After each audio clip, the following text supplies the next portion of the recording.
Hiya, BookTube. Bill Ruttenberg here at the Ruttenberg Library. Come to you again here with another bookshelf tour.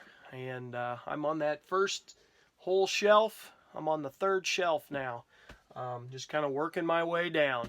Getting a couple of these videos done this afternoon while I've got time. The girls are over at Grandma's house doing makeup makeovers. And my 2-year-old, who's going to be 3 here in a couple days, she asked me, "Daddy, you want to go?" And I said, "Oh no, there's no fixing this." No matter how much makeup you put on it, there's no fixing it. So I stayed here and took the opportunities, since I have a little extra time by myself in the house and it's quiet, took time to start getting some videos done for you, because I know several of you are wanting to see some more bookshelf tours. So anyway, without further ado, here we go. So on this shelf, as I've said in other videos, these shelves up here in the upper room, there is no rhyme or reason to how and why they are in the order that they are. So don't try to figure it out. They're just on the shelf. They've been moved around and moved around, just trying to make sure they all fit. And I've done some moving and rearranging. And anyway, enough said. So first on the list here, this is kind of cool. I bought these. I'm not going to go through in this little deal. It's a magazine holder. So this one hadn't been opened yet, so it's still got the plastic on it. But I went to IKEA. They come in pairs, and I bought those because I've been, I don't like to throw away my history magazines. The American Civil War, American History Magazine, Civil War Times. There's several different, there's a World War II one, several different magazines out there that are history based, and I keep all of mine. I use the articles in class. I use them for my History Day projects. I let the kids, I'll scan those in and let the kids read them. But I don't like to throw them away, and as you know, magazines start to take up room just like books do. So when we were at IKEA looking at shelves, we saw these come in 2 packs, and I was like, "Honey, can I get those? Please, please, can I get those?" So we have got a couple of packs. I got this one opened. I got this unopened one, and then somewhere, oh, here's another one right here. And I actually might have another 2-pack here somewhere. I can't remember. But anyway, got magazines in there. If you are looking to figure out how to store your magazines, this is an excellent option. If you look in IKEA, in the, what is it, the storage for your study, you will find those. Anyway, first book on the shelf is Profiles of Valor, Iowa's Medal of Honor Recipients of the Civil War by Dennis H. Black. The State Historical Society of Iowa put this out. So it's kind of a coffee table book, but I thought this was really, really neat. Somebody had got that for me, and I was very, very thankful for that. Kind of neat. Got some local history there. Being from Iowa, that's always kind of neat when you see that stuff. And let's see here. From Lexicon, Des Moines Press, and it is, does it have a year? Let's see. Okay, 2010. There it is, 2010 it was printed. So kind of a neat edition. Here's another one. I think I got several of these all at once. This one's Loyal Comrades, Ruthless Killers. The Secret Services of the USSR, 1917 to 1991. So that, the communist era, by Slava Kotamids. I might have butchered that. Slava Kotamids. Could have butchered it. If I did, please forgive me. I figure with some of these names, if that's the worst thing I do is mispronounce them, then I'm doing pretty good. If that's the worst thing I do in life. This is from Lewis International Incorporated, and it is 2003. So a little bit of Russian, Soviet Union Russian history there. I know there's a BookTube channel out there that likes that Russian stuff, so they probably like that. Here's another old college text, the Western Heritage 5th edition, Volume B, 13, it's covered up by the sticker, 1300 to 1815 by Donald Kagan. Stephen Osment and Frank M. Turner. And this is a Prentice Hall book out of Inglecliff, New Jersey. And it is a 1995 book. And as I've told you in the previous video, I like all my old college texts. Everybody else was always trying to sell them back, and I'm like, why? But then when I explain I'm going to be a teacher, they kind of they understood why I didn't want to sell them back. Here's some English history, Social History of England by Asa Briggs, and it has got a kind of a cool cover. Several different paintings there. Spine's a little beat up on this one, a little bit broken. But in this book, it's got lots and lots of different, if you can tell as I'm flipping through there, lots of pictures and stuff to go with the text. And I always like that, especially with the old stuff, because I have, not being my specialty, I like to try to visualize stuff. It helps me understand. Anyway, this is a Penguin book from 1983. 1983. Another book that'll help me with that world history class I'm teaching. Education in the Third Reich. Race and History in the Nazi Textbook. So I thought that was, I saw that on the shelf and it was pretty cheap and I thought that'd be interesting. So that's by Gilmer W. Blackburn. So you got the little kid there and then of course the Nazi soldier shadowed in the background. That's kind of a cool concept for the cover. And this is, let's see, State University of New York Press out of Albany, 1985. So another university press. All right. Next book, American Son, A Portrait of John F. Kennedy Jr. by Richard Blow.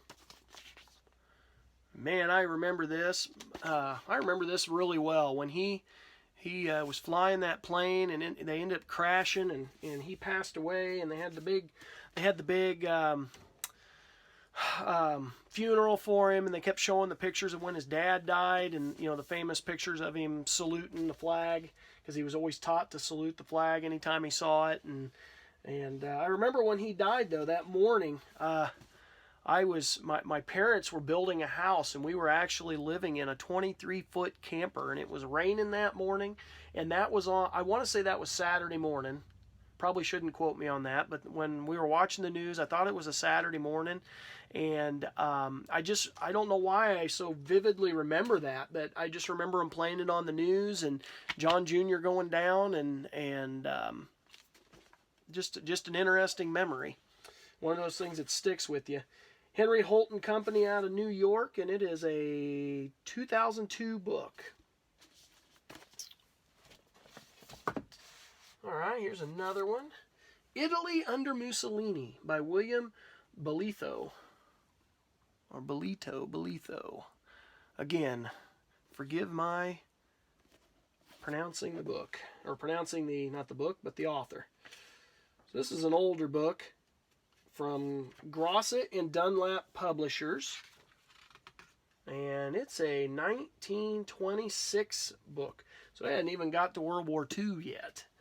This was an early on, book early on. This is a book on Abe Lincoln. So no dust jacket with this one. But it's Abe Lincoln, an anthology compiled and edited by Hyla Pallmeyer. It's from Alfred A. Knopf out of New York, and it's a 1953 book. 1953, so just a collection of Lincoln stuff. Lincoln, of course, being my favorite guy to learn about. This book is Elder of the Jews by Jacob Edelstein of Theresienstadt by Ruth Bondi. And yes, I know I butchered it. I'm sorry. I can't pronounce some of this stuff. You get into reading some of these and you feel super intelligent afterwards. So this is translated from the Hebrew by Evelyn Abel. It's from Grove Press out of New York, and it is a 1989 It was originally done in 1981. This translation copy is a 1989 copy. And I do not remember where I got that one. I'm not sure.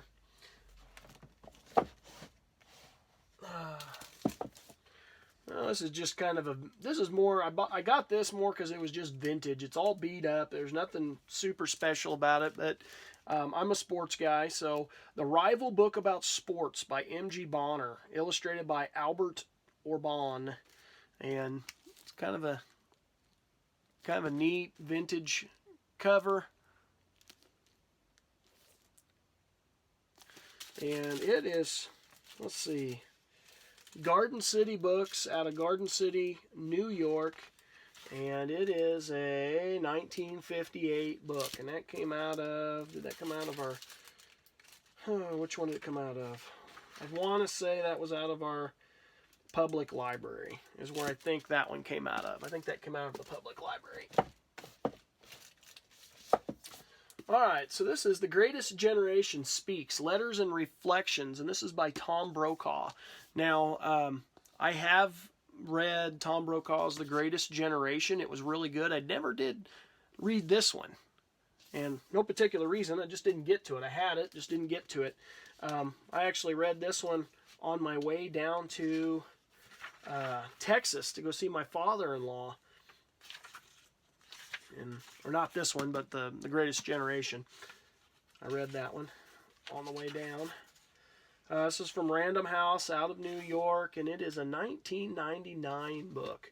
I thought The Greatest Generation was very, very good, and so I imagine this one's going to be very good also. And this was actually given to me by Lorraine Odell, who was a absolutely sweet old woman who lived here in town.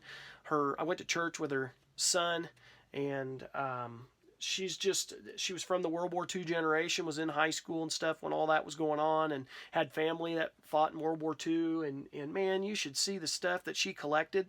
She had, I can't even describe how awesome her collection of World War II stuff was, her books, and just she had an encyclopedic memory on stuff that happened, and it was just, I went over there several times just to sit with her and her husband and just listen to her and him talk about World War II, and of course, in later years, they went back to Europe and visited concentration camps and stuff like that, and so they had stories about that, and they were just wonderful, wonderful people, Lorraine and Bill Odell, and they ended up giving me several World War II books, like some of my Aunt Stephen Ambrose books are from them, and I was very grateful, just a sweet couple.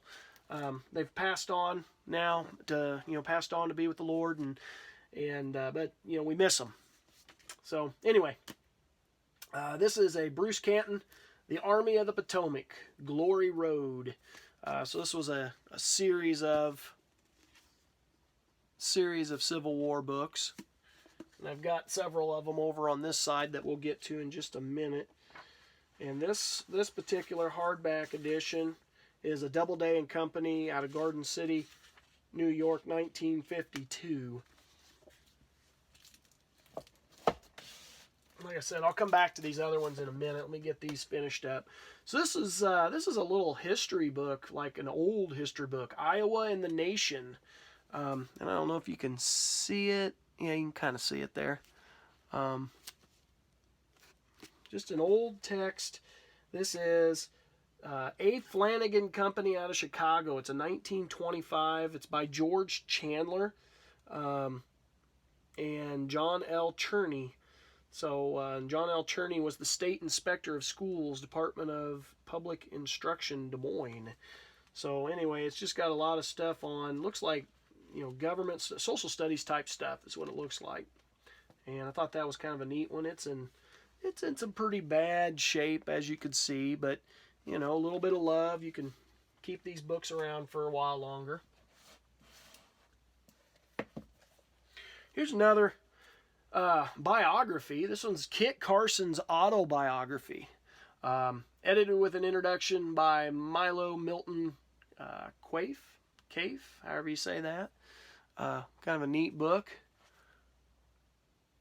And that one I want to say came out of the public it did come out of the public library. It's a University of Nebraska press out of Lincoln. So another university press.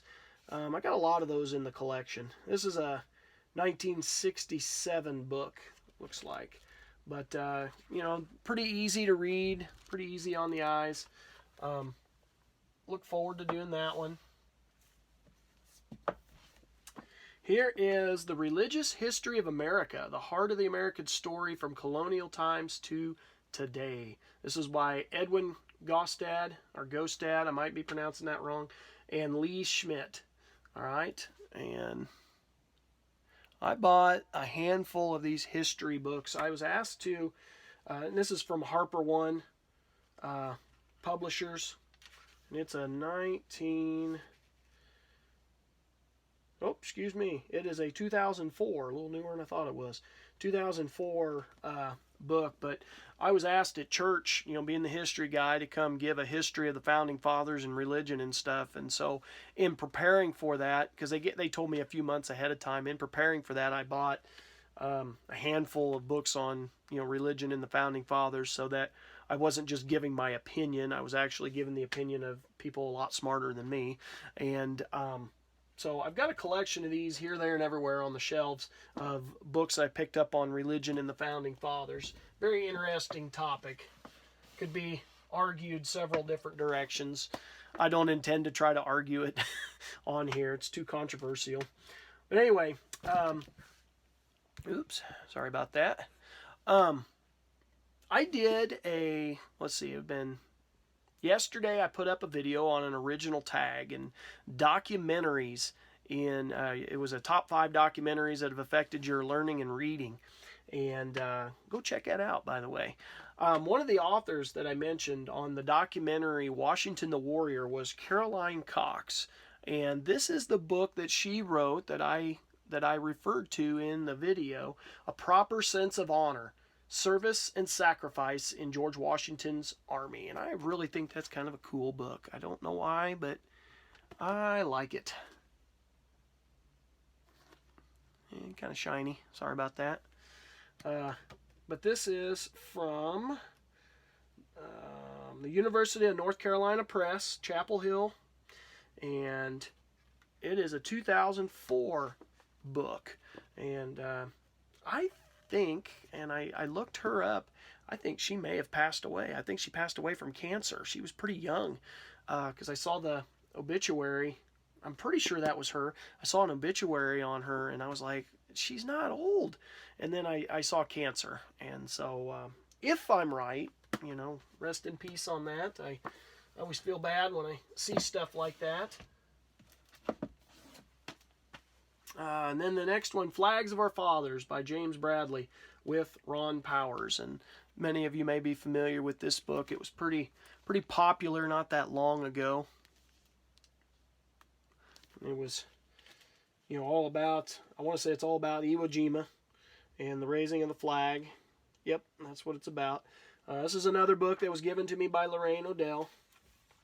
It's from Bantam Books out of New York, and it is a year 2000 book. And I have not read that one yet either. Like I said, many of these I haven't. So, these are all stacked up. I'll try to speed this up a little bit. Going to get into some paperbacks. But I have right here, let's see, Memoirs of Napoleon Bonaparte.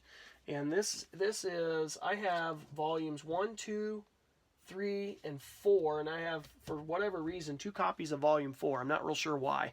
But anyway, this is Memoirs of Napoleon Bonaparte, obviously by Napoleon Bonaparte. And, oh, excuse me, Louis Antoine, oh man, Bournet, his private secretary was the one that I guess put this together. But this is from Charles Scribner's Sons out of New York, 1895. But it's a nice little set that I hope to get to someday. But anyway, I have 1, 2, 3, and 4, and then for whatever reason, 2 copies of volume 4. Not real sure why. But anyway, we'll go through this stack and then I'll be done. Video's starting to get a little long. I apologize. I'll try to speed up here. Here is a book on John F. Kennedy, A Political Profile by James McGregor Burns. Many of you are familiar with this particular one. It was a pretty popular book.